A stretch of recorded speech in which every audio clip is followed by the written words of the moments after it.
All right, today we're diving into something that could seriously shake up the crypto world. It's a project called Qubitcoin, and they're pushing this model they call Bring Your Own Solver. Seriously, this might just change everything we thought we knew about proof of work. So let's just start with this one big question. What if securing a blockchain wasn't just about who could buy the biggest, fastest, most power-hungry rig? What if, instead, it was a race to build the smartest, most efficient problem solver? Just keep that idea in your head, because it's at the absolute heart of all of this. And that question, well, it leads us to a totally different way of thinking about mining. I mean, think about it. On one side, you've got the classic Bitcoin model. It's a game of pure, raw computational power. Brute force, plain and simple. But on the other side, you've got Qubitcoin. And here, the entire focus shifts to the cleverness and the efficiency of your solver. It's a real pivot from rewarding how fast to rewarding how smart. Okay, so what in the world is this BYOS model they're talking about? Let's break it down.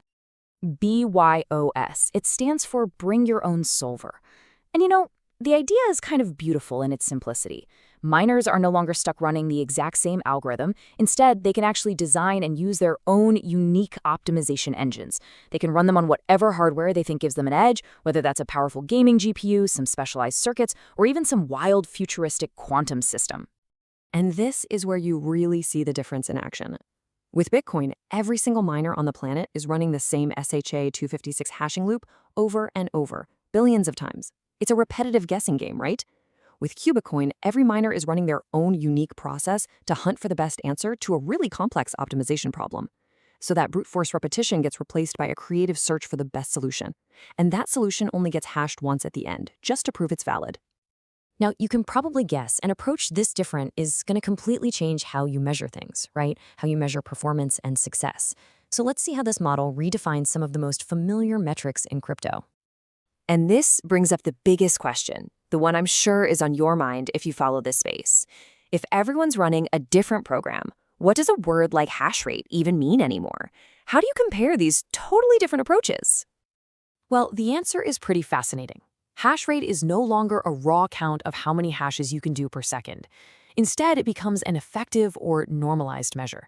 You know, think of it like a handicap in golf or the power-to-weight ratio in a car. It's a really smart way to put completely different kinds of competitors on a single level playing field, so you can compare their actual performance. This quote from the source material absolutely nails it. The network calculates an equivalent hash power for everyone. It doesn't matter if your solver is some creative new algorithm running on a laptop or a brute force approach on a supercomputer. The network can map both of their efficiencies onto one single comparable scale. It's just a really elegant solution to a very tricky problem. Okay, so if hashrate is this flexible, normalized thing, how on earth does the network stay stable and predictable? Well, the secret is a much smarter difficulty adjustment. It doesn't just react to more hardware joining the network. It actually dynamically adjusts based on how good the solvers themselves are getting. So here's how that feedback loop actually works. Let's say a miner comes up with a brilliant new solver that finds solutions way faster. Okay, for a little while, the average block time will get shorter. But the network protocol sees this happen almost instantly, and it automatically cranks up the difficulty of the next problem. And the result? The target block time is brought right back into line. The network basically self-regulates against cleverness itself. It's pretty cool. And here's the thing. Despite this radical new engine under the hood, it's so important to see what doesn't change. All the core economic principles that make a blockchain secure and predictable, they're preserved. You still get a fixed block interval, a totally reliable halving schedule, and consistent rewards. The economic foundation is still rock solid. So, with that stable foundation in place, we can finally ask the big question. Why do this? Why is this model so potentially powerful? Well, there are three pretty game-changing advantages. First, you get this incredible innovation loop. The best solver earns the most rewards, right? So that kicks off this relentless competitive race to invent better and better optimization methods. Second is hardware neutrality. You're not locked into one specific type of chip anymore.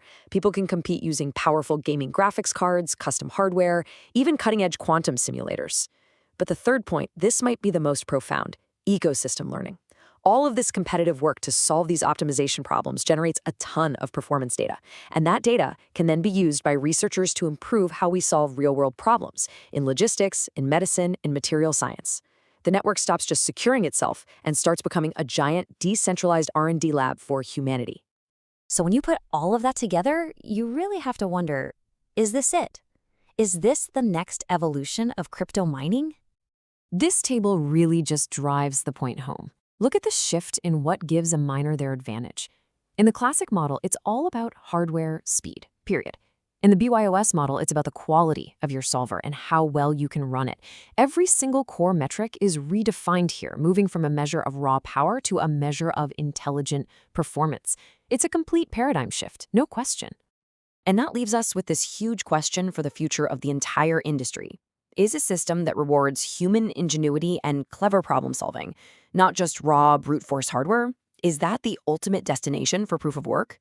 It's a concept that could fundamentally change what it means to secure a blockchain, and maybe, just maybe, make the work itself incredibly valuable along the way.